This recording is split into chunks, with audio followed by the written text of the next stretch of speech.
আসসালামু আলাইকুম। প্রিয় দর্শক, অন্য মঞ্চের আলাপ চাইতায় আপনাদের সকলকে আমন্ত্রণ জানাচ্ছি। প্রিয় বন্ধুরা, প্রীতি, সালাম এবং শুভেচ্ছা। হঠাৎ স্ক্রল করতে করতে ডেইলি স্টারের একটা রিপোর্ট চোখে পড়লো। গত 19শে জুলাই তারা একটা অডিও ভিজুয়াল রিপোর্ট করেছে এবং এই রিপোর্টটি ছিল মূলত 2024 সালের 19শে জুলাই রামপুরায় বিটিভি ভবনের সামনে এবং আশেপাশে ব্যাপক জঙ্গিদের বিক্ষোভ হয়েছিল এবং সেই জঙ্গিদের সমাবেশ আন্দোলন, সেখানে সেই পরিস্থিতি নিয়ন্ত্রণ করবার জন্য সেখানে পুলিশ, বিজিবি, র্যাব, অনেকেই প্রায় 400 জন অফিসার এবং সৈনিক উপস্থিত ছিল। সেটি নিয়ে তারা একটা ফরেনসিক অ্যানালিসিস করেছে। তাদের সাথে ছিল টেক গ্লোবাল ইনস্টিটিউট, একটা বাংলাদেশি প্রতিষ্ঠান, এবং তারা বিভিন্ন মুখরোচক, আপনি যদি ডেইলি স্টারের সেই অডিও ভিজুয়ালটা দেখেন, খুবই মুখরোচক শব্দ, এবং যারা একটু ক্রিটিক্যালি চিন্তা করে না তারা মনে করবে ওরে বাবা রে, না জানি কি করছে। এবং এইখানেই ডেইলি স্টার, প্রথম আলো গ্রুপ যেটা করে থাকে, তারা সবসময় আংশিক সত্য প্রকাশ করে আর বাকি আংশিক অর্ধেক এমন ভাবে তারা টুইস্ট করে যে পাঠক, দর্শক আসলে বিভ্রান্ত হয়ে যায়। 19শে জুলাই সেখানে ব্যাপক হাঙ্গামা হয়েছে এবং অনেক মারা গেছে। সেই মৃত্যুগুলো কাদের গুলিতে হয়েছে সেটি আজও জানা যায়নি, যদিও ডেইলি স্টার একতরফা ভাবে এই দায়টা কতিপয় মানুষের উপরে চাপিয়ে দিচ্ছে। আগে আমি আজকে একটু দেখাতে চাই যে 18 জুলাই বিটিভিতে যে ভয়াবহ ধ্বংসযজ্ঞ হয়েছিল, যে আগুন লাগিয়েছিল এবং বিটিভির অনেক কর্মচারীকে ভেতরে বন্ধ করে বলা হয়েছিল যে তোদের আত্মীয় স্বজন যাদের সাথে আছে শেষবারের মতো মোবাইলে কথা বলে নে, তারপর আল্লাহর নাম কর। মানে তাদের বলা হয়েছিল যে কিছুক্ষণের মধ্যে তোরা আগুনে পুড়ে মরবি, জাস্ট গেট রেডি। এবং সেখানে সেই আন্দোলনে কারা নেতৃত্ব দিয়েছে? জঙ্গিরা নেতৃত্ব দিয়েছে। স্থানীয় একজন বিএনপি নেতা পরে সে গর্ব করে বলেছে সেও এগুলোতে নেতৃত্ব দিয়েছে। তো এই জঙ্গি এবং এর সাথে কিছু এই জামাত, বিএনপি, শিবির টিবির এরা ছিল। তো আমি একটু শুরুতে দেখি যে 18 তারিখ আসলে কি হয়েছিল। যেন কোনো ভয়ঙ্কর দানব প্রচণ্ড রাগে সব তছনছ করে দিয়েছে। যেন সে আর কোনো ভালো কিছুর অস্তিত্বই রাখতে চায় না। কল্পনাতীত ধ্বংসযজ্ঞের এই চিত্র দেখলে কে বলবে এটি কোনো দেশের রাষ্ট্রীয় টেলিভিশন ভবনের ভেতরের চিত্র? কোটা আন্দোলনের সুযোগ নিয়ে নাশকতাকারীরা বিটিভির এমন ক্ষতি করেছে যে 71-এর হানাদার পাকিস্তানি বাহিনীও এমন কাণ্ড ঘটানোর সাহস করেনি এই ভবনে। কোটা আন্দোলনের আড়ালে রাষ্ট্রের অতি গুরুত্বপূর্ণ এই স্থাপনার পরতে পরতে নাশকতার ক্ষতচিহ্ন। বিটিভির সদর দপ্তরের নিচতলায় আছে মিউজিয়াম। দেশের সাংস্কৃতিক ইতিহাসের বহু গুরুত্বপূর্ণ নিদর্শন ছিল এখানে। সেই জায়গাও এখন ধ্বংসস্তূপ। মেঝেতে ছড়িয়ে ছিটিয়ে আছে ভাঙ্গা কাচ, দেয়াল থেকে খসে পড়েছে ঐতিহাসিক সব ছবি। এই 18 তারিখের এই ব্যাপক ধ্বংসযজ্ঞের পরে আমাদের জাতীয় টেলিভিশন ভবন ব্যাপক ক্ষতি হয়েছে, আপনারা দেখলেন এইমাত্র ফুটেজে। তখন সেখানে অতিরিক্ত বিজিবি এবং অন্যান্য সেনাদের পাঠানো হবে। 19 তারিখের ঘটনা নিয়ে ডেইলি স্টার একটা ফরেন্সিক অ্যানালিসিস করেছে, ডিসেকশন করেছে তারা। এবং ডেইলি স্টারের ফুটেজটা আমি এখানে দুটো কারণে দেখাচ্ছি না, কারণ সেখানে বেশ কিছু গুলি টুলির বিষয় আছে, ইউটিউবের রেস্ট্রিকশনে পড়ে যেতে হবে, আর দ্বিতীয় হলো সেটি বেশ বড়। এটার প্রতিবাদে বিজিবির পক্ষ থেকে একটা প্রতিবাদ দেওয়া হয়েছে এবং বিবৃতি দেওয়া হয়েছে, এবং একটা এই বিজিবির বিবৃতির উপরে একটা ভিডিও ক্লিপ আছে, সেটা দেখেন। এই বিটিভি ভাঙচুর, ডেইলি স্টারের উদ্দেশ্য প্রণোদিত অডিও ভিজুয়াল এবং বিজিবির প্রতিবাদ, এই তিনটা জিনিস একসাথে করলে আমাদের পরবর্তী আলোচনাটা একটু সুবিধা হবে। 19 জুলাই 2024 রামপুরা, উত্তেজনা, সহিংসতা আর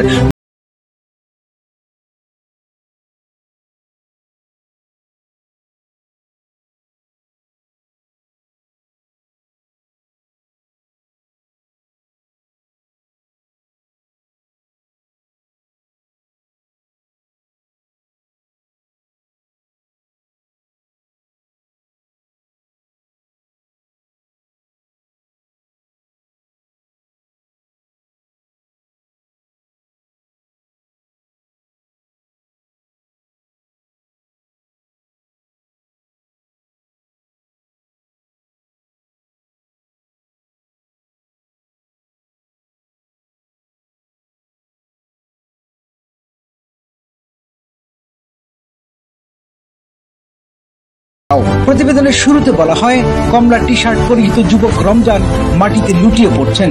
দাবি করা হয় বিজিবির গুলিতেই তিনি আহত হন।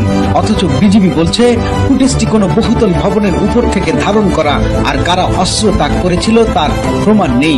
আশেপাশে অন্যরাও দাঁড়িয়েছিল, তাহলে গুলি এলে শুধু রমজানই কেন আহত হলেন?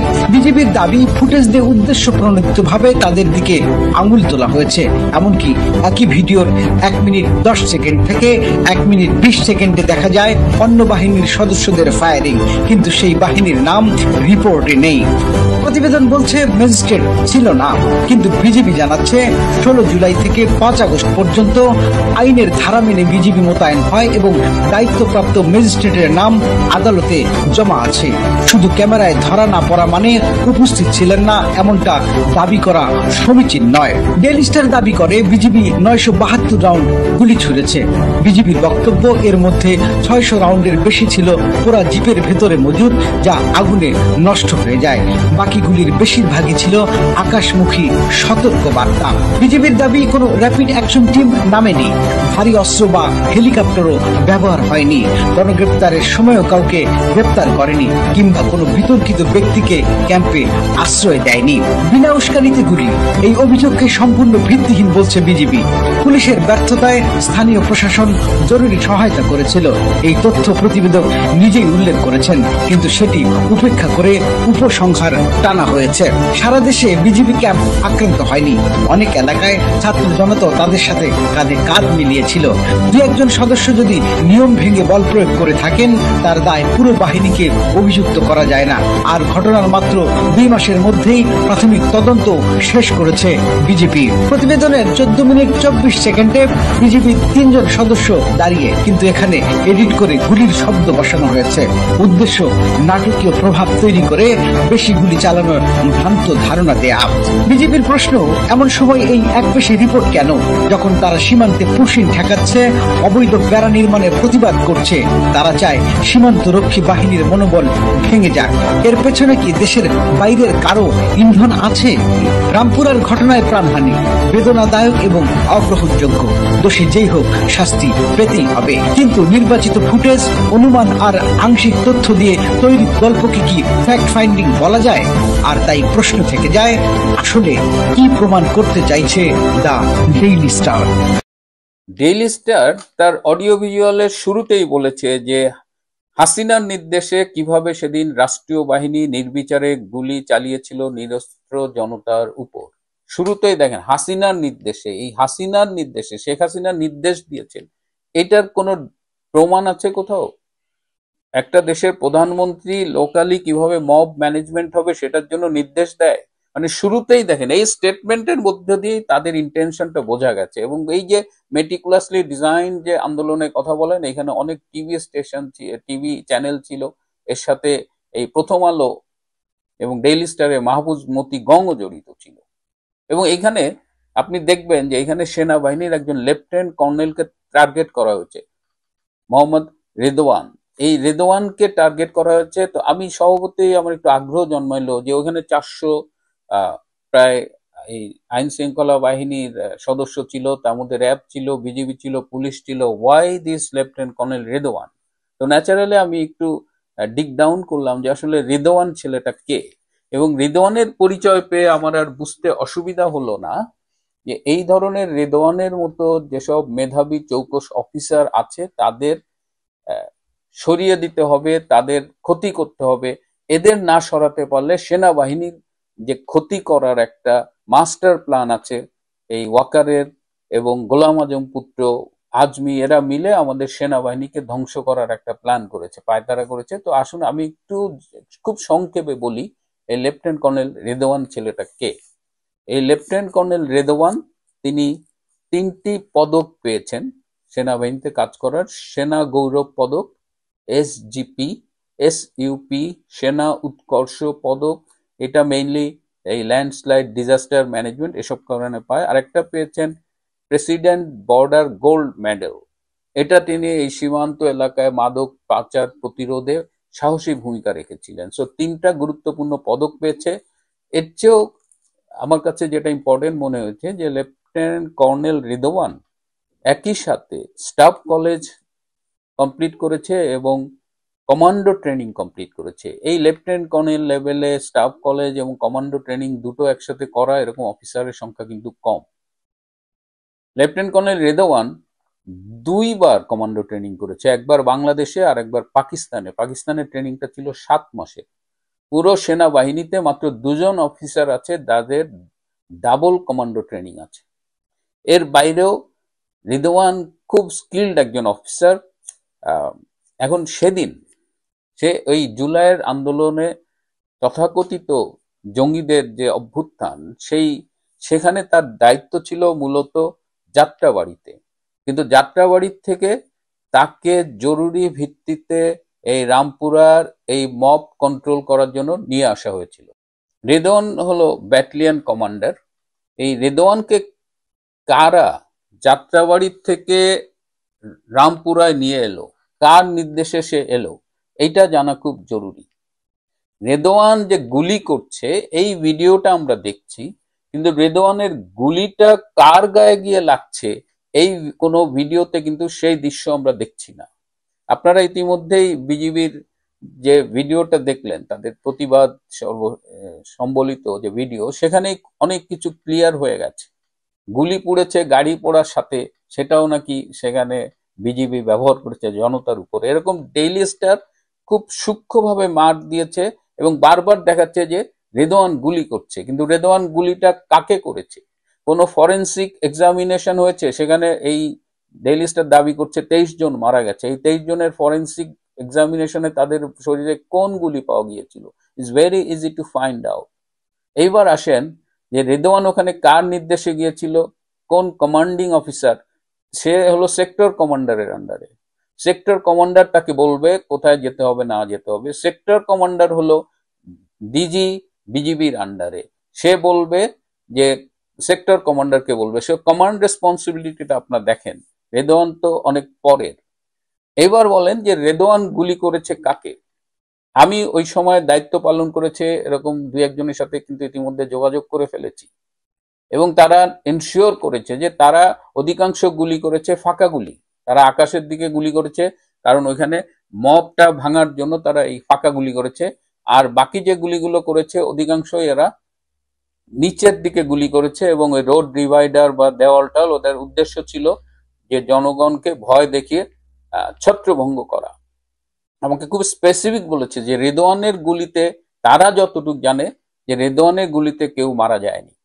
ডেইলি স্টার শুরুতে যেটা দেখিয়েছে, যেটা আবারও বলছি বিজিবির ওই প্রতিবাদ ভিডিওতে, যে রমজান ছেলেটা মারা গেছে, একদম বোঝাই যাচ্ছে এই গুলিটা উপর থেকে কোনো একটা ডিস্টেন্ট জায়গা থেকে, যেটা আমরা বারবার বলছি যে স্নাইপার বাহিনী এখানে ব্যবহৃত হয়েছিল। সো এই হত্যাকাণ্ডগুলো স্নাইপাররা করেছিল। এখন বিজিবি যে ওখানে অপারেট করেছে, এই রেদওয়ান বলেন বা যে 400 অফিসার এবং সৈনিকরা ছিলেন, বাহিনীর লোকজন ছিলেন, তারা কিন্তু একটা স্ট্যান্ডার্ড অপারেশন প্রসিজার ফলো করে, এবং তখনই ফায়ার ওপেন হয় যখন সেখানে একজন ম্যাজিস্ট্রেট থাকে অথবা কনসার্নড অথরিটি থাকে, যার ওই অথরিটিটা আছে ফায়ার ওপেন করতে বলার। এর বাইরেও কারো জীবন যদি বিপন্ন হয় তাহলে কিন্তু আত্মরক্ষার্থে সেও তখন ফায়ার ওপেন করতে পারে। সুতরাং এই সামগ্রিকভাবে বিশ্লেষণ না করে কিছু গ্রাফিক কাজ দেখিয়ে, ওই কম্পিউটারের কিছু কাজ দেখিয়ে, কম্পিউটার মানুষ চালায়, অলওয়েজ রিমেম্বার দ্যাট। এর আগে আমি স্ট্যাটিস্টিক্স নিয়ে কথা বলেছি। So computer program is also very similar to that. আপনি যেভাবে চাইবেন you can get that output. সেই অসৎ উদ্দেশ্য থেকে ডেইলি স্টার এটা করেছে, এবং ডেইলি স্টারের টার্গেটই হলো এই যে আর্মিকে ধ্বংস করার, এবং তারা রেদওয়ানকে টার্গেট করেছে। রেদওয়ানের মতো এরকম আরো 15-16 জন, যে 14-15 জন সার্ভিং অফিসার তাদের টার্গেট করেছে। আপনি প্রত্যেকের স্কিল পারফরমেন্স দেখেন, তাদের বায়োডাটা দেখেন, দে আর আওয়ার ব্রাইট অফিসার্স। সো ফার্স্টেই হলো তাদের ধ্বংস করা, এবং তাদের এই যে আদালতে আইসিটিতে বিচার করা হচ্ছে, এরপরে কিন্তু নেক্সট লাইন অফ অফিসার্সদের ধরবে। কেউ যেন মনে না করে যে এই 14 জন 15 জন গেছে, যাক আমি তো সেফ রয়েছি।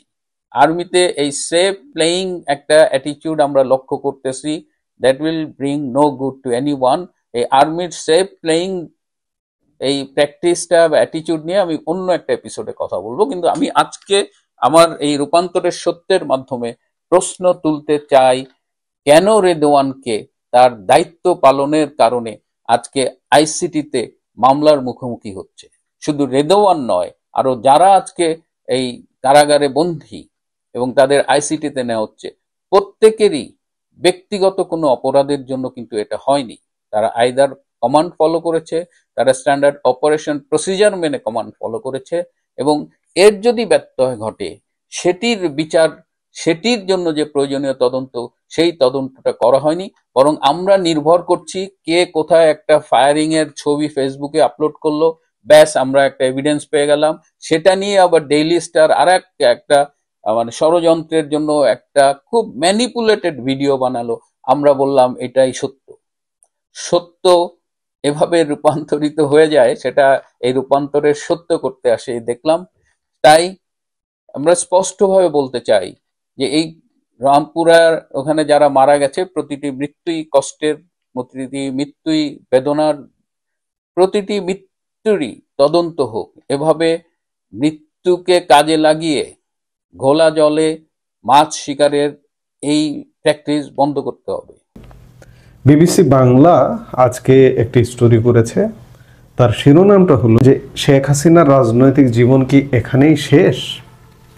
এই শিরোনামটা এবং এর ভেতরে স্টোরিতে যা দেখলাম, যা পড়লাম, গতকালকেও দেখেছি, ভিডিওতে দেখেছি, বিবিসির ভিডিও পেজে আমি কমেন্টও করেছি।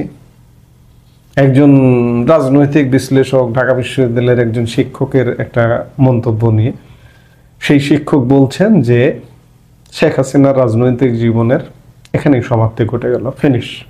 কিন্তু আমি একমত নয়।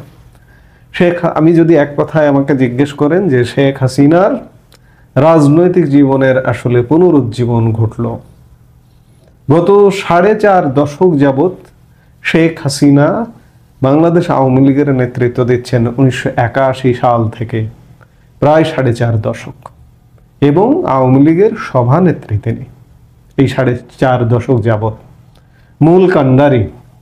এই সময়কালে তার জীবনে বহু ঘাত প্রতিঘাত গেছে, বিরোধী দলে থেকেছেন, জেল খেটেছেন, এই বাংলার জল কাদা মাটি মিশিয়ে বাংলার টেকনাফ থেকে তেঁতুলিয়া দৌড়ে বেরিয়েছেন দলকে সংগঠিত করবার জন্য।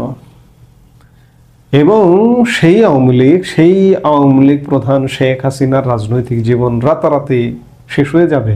এই শেষ হয়ে যাবার প্রসঙ্গ কেন আসছে? এই সাম্প্রতিক সময় আন্তর্জাতিক অপরাধ ট্রাইব্যুনালে একটি রায় হয়েছে, মৃত্যুদণ্ডের রায়, ফাঁসির রায়। এই মৃত্যুদণ্ডের রায়কে কেন্দ্র করে রাজনৈতিক বিশ্লেষক বলছেন যে তার জীবন শেষ, তার রাজনৈতিক জীবন শেষ। আমি বলবো যে প্রশ্নই আসে না, শেষ তো হয়নি, বলবো পুনরুজ্জীবন হলো বিশেষ পরিস্থিতিতে। এই নেতৃত্ব আরো শক্ত হলো, শক্তিশালী হলো। ঘাত প্রতিঘাত, জীবন মৃত্যুর সন্ধিক্ষণ থেকে তিনি বেঁচে গিয়ে আবারও সমৃদ্ধ হলেন তিনি। যারা বলছেন শেষ, তারা একটু পেছনের দিকে তাকিয়ে দেখুন, তাদেরকে একটু পেছনের দিকে তাকিয়ে থাকতে বলি। যে এই যে আজকে ধরুন বিএনপি বা জামাত, বিএনপির কথায় চিন্তা করুন, বিএনপি প্রধান, বিএনপির চেয়ারপারসন বেগম খালেদা জিয়া কদিন আগেও, আজ থেকে 2 বছর আগের কথাও যদি চিন্তা করেন, তার রাজনৈতিক জীবন, তার শারীরিক অবস্থা একদম শেষ হয়ে গিয়েছিল। যে বেগম খালেদা জিয়া আর কোনোদিন নির্বাচনের মাঠে আসবেন, নির্বাচন করবেন, এটা কেউ কল্পনা করতে পারেননি। কিন্তু এবার বিএনপির মনোনয়ন ঘোষিত হয়েছে, তিনি 3টি আসনে নির্বাচন করবেন, নির্বাচনে লড়বেন, এমনটাই দেখা গেল। এবং তিনি সাজাপ্রাপ্ত ছিলেন, তার সাজাও ভেনিশ হয়ে গেল। তার পুত্র বিএনপির ভারপ্রাপ্ত চেয়ারম্যান দীর্ঘদিন লন্ডনে নির্বাসনে আছেন, প্রায় 18 বছর হতে চলল, এখন পর্যন্ত তিনি দেশে ফেরার লাইসেন্স পাননি। তার নামেও যাবজ্জীবন কারাদণ্ডের সাজা ছিল, সাজাপ্রাপ্ত আসামি ছিলেন। তিনি বাংলাদেশে কখনো নির্বাচন করবেন এটি কেউ কল্পনাও করেননি। আজ থেকে 2 বছর আগে আওয়ামী লীগের অবস্থাটা এমন ছিল যে গাছের পাতাও বলতো যে আওয়ামী লীগ করি, এটা এই জন্য মনে পড়লো, দুদিন আগে ব্যারিস্টার রুমিন ফারহানা বিএনপি নেত্রী, তার একটি বক্তব্য দেখছিলাম যে তিনি বলছেন যে আওয়ামী লীগের অবস্থা এমন ছিল, গাছের পাতা আওয়ামী লীগ করে, কিন্তু এখন একদম পুরো রিভার্স করে এখন বিএনপি গাছের পাতাও নাকি বিএনপি করে, এমনটা তিনি দেখতে পাচ্ছেন।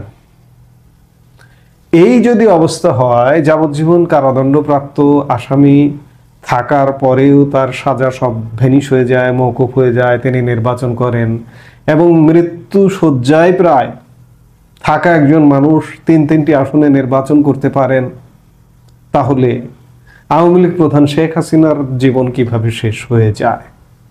আবার দেখুন জামাতে ইসলামী বাংলাদেশের স্বাধীনতা মুক্তিযুদ্ধের বিরোধিতাকারী একটি দল এবং এই দেশটার জন্মটাই মেনে নিতে পারেনি।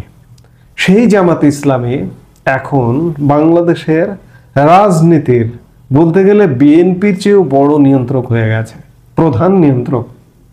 এই জামাতে ইসলামের সিগন্যাল পাচ্ছে না বলেই তারেক রহমান, বিএনপির ভারপ্রাপ্ত চেয়ারম্যান তারেক রহমান এখনো পর্যন্ত দেশে ফিরতে পারছেন না। জামাতের সিগন্যাল হলেই তিনি দেশে ফিরতে পারবেন। এর মূল কারণ এটা, মূল নেপথ্য কারণ এটা।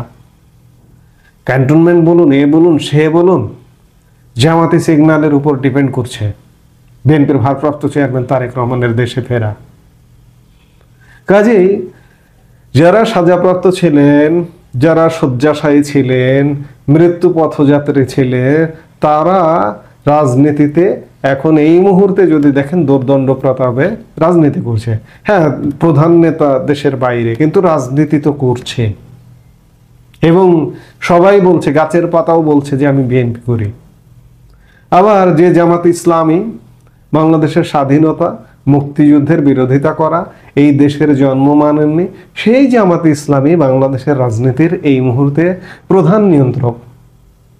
সবচেয়ে বড় উদাহরণ, প্রধান নিয়ন্ত্রক বিএনপি এখনো অবশ্য বুঝতে পারে না, পারলেও এটাকে আমলে নেয় না। এই যে সর্বশেষ যে ছাত্র সংসদ নির্বাচনগুলো হলো, সেগুলো কারচুপির নির্বাচন হোক আর যেভাবেই হোক না কেন, জামাতের সেই স্ট্রেংথ, সেই শক্তিটা আছে বলে সবগুলো ছাত্র সংসদ এক চিটিয়া জামাতের বিজয়। বিএনপির ছাত্র সংগঠন, ছাত্র দল ওই কারচুপিটা করে তো বিজয় অর্জন করতে পারেনি।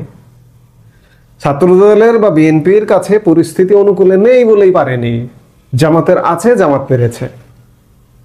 এভাবে চলতে থাকলে জাতীয় সংসদ নির্বাচনেও জামাত তাদের মতো করে ফল তাদের পকেটে নিয়ে যেতে পারবে, বিএনপি চেয়ে চেয়ে দেখবে। আর আওয়ামী লীগ তো এই মুহূর্তে কার্যক্রম নিষিদ্ধ। এই বিদ্যমান অবস্থা যদি থাকে, যতই বলি যে আওয়ামী লীগের 50-60% ভোট আছে, তবু একপাক্ষিকভাবে নির্বাচন করে তাদের পক্ষে ফল নিয়ে যাবে, সংসদে যাবে, সরকার গঠন করবে। আর যদি একবার সরকার গঠন করতে পারে, তাহলে তো আপনারা দেখেছেনই অতীতেও কি হয়েছে। কেউ একজন সরকার গঠন করতে পারলে তাকে নামানোটা কতটা কঠিন হয়ে যায়। ঠিক তেমনি নির্বাচনটা যদি হয়ে যায়, জামাত যদি সরকার গঠন করে, তাহলে তেমনটাই হবে। আমি বলছিলাম যে আওয়ামী লীগ স্বাধীনতা মুক্তিযুদ্ধে নেতৃত্ব দিয়েছেন এবং যে আওয়ামী লীগ প্রধান শেখ হাসিনা দেশকে একটা উন্নতির একটা চরম জায়গায় নিয়ে গেছে, সেই শেখ হাসিনার নেতৃত্ব এখানেই শেষ। বিশ্লেষক বলছেন এখানেই শেষ। না, প্রশ্নই আসে না। আওয়ামী লীগ অসংখ্যবার এরকম নানা রকম ঘাত প্রতিঘাতে পড়েছে। আমি বলবো সেই সময়গুলোর থেকে আওয়ামী লীগ এখন অনেক ভালো আছে। আপনি যদি 75 পরবর্তী আওয়ামী লীগের কথাই চিন্তা করেন, 75 পরবর্তী আওয়ামী লীগ প্রধান প্রাণ ভোমরা বঙ্গবন্ধু শেখ মুজিবুর রহমান সপরিবারে নিহত হয়েছিলেন। তিনি নিহত হবার পরে 75 পরবর্তী সময়ে আওয়ামী লীগ 3-4টা ভাগে বিভক্ত হয়ে গিয়েছিল। কিন্তু আজকের প্রেক্ষাপট যদি দেখেন, আওয়ামী লীগ প্রধান শেখ হাসিনা বেঁচে আছেন। এটা আওয়ামী লীগের জন্য সবচেয়ে বড় অ্যাডভান্টেজ। আওয়ামী লীগ এখনো ভেঙে 3-4টা হয়নি এবং 3-4টা হবার কোনো লক্ষণও নেই। এটা দ্বিতীয় অ্যাডভান্টেজ আওয়ামী লীগের। এবং পুরো আওয়ামী লীগ শেখ হাসিনার নেতৃত্বের প্রতি অবিচল। আওয়ামী লীগের অন্যান্য নেতার প্রতি অনাস্থা থাকতে পারে, শুধু তাই নয়, শেখ পরিবারের প্রতি, ওই যে যাদের নামের সঙ্গে শেখ আছে, বঙ্গবন্ধুর কন্যাদ্বয়ের বাইরে যে যারা শেখ পরিবার দাবি করেন তাদের ব্যাপারে অনাস্থা থাকতে পারে, অনাস্থা আছে, জনরোষ আছে, কিন্তু শেখ হাসিনার ব্যাপারে আওয়ামী লীগ অবিচল। তার নেতৃত্বে আওয়ামী লীগ ঘুরে দাঁড়াতে চায়। তাহলে শেখ হাসিনার রাজনৈতিক জীবন এখানে শেষ করে দেবেন কিভাবে? শুধু তাই নয়, যা বাংলাদেশের যে মানুষগুলো আওয়ামী লীগ করেন না, সাধারণ মানুষ গত 16 মাসের শাসন দেখে অতিষ্ঠ হয়ে গেছে ইউনূস সরকারের প্রতি এবং ইউনূস সরকারের পলিটিক্যাল উইং, বর্তমান যে রাজনৈতিক দলগুলো তাদের প্রতি। সেই জায়গা থেকে আওয়ামী লীগের প্রতি মানুষের আস্থা অনেক বেশি বেড়ে গেছে গত 16 মাসে। শেখ হাসিনার প্রতি আস্থা অনেক বেশি বেড়ে গেছে। সেই আস্থার শেখ হাসিনার রাজনৈতিক জীবন অসম্ভব, শেষ হতেই পারে না। যে বা যিনি যারা বিশ্লেষণ করছেন যে আজকে শেখ হাসিনার জীবন শেষ হয়ে গেছে, তারা এই বাংলাদেশেই থাকবেন কিংবা বিদেশে কোথাও থাকবেন, তারা খুব বেশি দিন না, আগামী 5 বছরের মধ্যে মিলিয়ে নেবেন যে শেখ হাসিনা কমপক্ষে, তার এখন যা বয়স 78 বছর বয়স, ডক্টর ইউনূসের বয়স 84-85 বছর বা 86 বছর বয়স, 85-86 বছর বয়সে যদি একজন রাষ্ট্রপ্রধান দায়িত্ব পালন করতে পারেন, অরাজনৈতিক মানুষ হিসেবে, রাজনীতির কিছুই জানেন না, যার কারণে আজকে আমরা সাফার করছি দেশ কিভাবে চলছে, সেখানে দীর্ঘ রাজনীতি করা, পোড় খাওয়া রাজনীতিবিদ শেখ হাসিনা গত 4.5 দশক যাবৎ বাংলাদেশের প্রাচীনতম এবং বৃহত্তম রাজনৈতিক দল আওয়ামী লীগের নেতৃত্ব দিচ্ছেন। সেই শেখ হাসিনা 78 বছর বয়স বলছি, 2 বছর পরে আর এক টার্ম যদি তিনি ক্ষমতায় আসেন, তাহলে কেমনটা হবে? আমি হলফ করে বলতে পারি কমপক্ষে আর একটি মেয়াদ শেখ হাসিনা বাংলাদেশের সরকার প্রধানের দায়িত্ব পালন করবেন। কারণ তিনিও বারবার বলেন তার কিছু অসমাপ্ত কাজ আছে। 5 আগস্ট তার তো হঠাৎ করে পতন। তিনি সেদিন সকালবেলাও তিনি জানতেন না যে তাকে এইভাবে দেশ ত্যাগ করে চলে যেতে হবে। হ্যাঁ, তার আত্মীয় স্বজন, তার আশপাশের লোকজন হয়তো জানতো, জানবার কারণে ওই যে যাদের সঙ্গে শেখ নামের সঙ্গে, তারা দেশ ছেড়ে চলে গেছে আরো 2 দিন আগেই। শেখ হাসিনা জানতেন না, অন্ধকারে ছিলেন। কাজেই শেখ হাসিনার নিশ্চয়ই কিছু অসমাপ্ত কাজ আছে, তিনি তো আর বক্তব্যে বলে থাকেন। এই অসমাপ্ত কাজগুলো করবার জন্য কমপক্ষে এক টার্ম তিনি বাংলাদেশ সরকার প্রধান হবেন। আর আওয়ামী লীগের নেতৃত্বে তো অবশ্যই, তার নেতৃত্বে আওয়ামী লীগ আবর্তিত হচ্ছে এখন পর্যন্ত। কাজেই যারা বলছেন যে না, শেখ হাসিনার রাজনৈতিক জীবন এখানে শেষ নয়, শেখ হাসিনার রাজনৈতিক জীবনের পুনরুজ্জীবন ঘটলো, আমি এটাই বলতে চাই। এই মুহূর্তে এ পর্যন্ত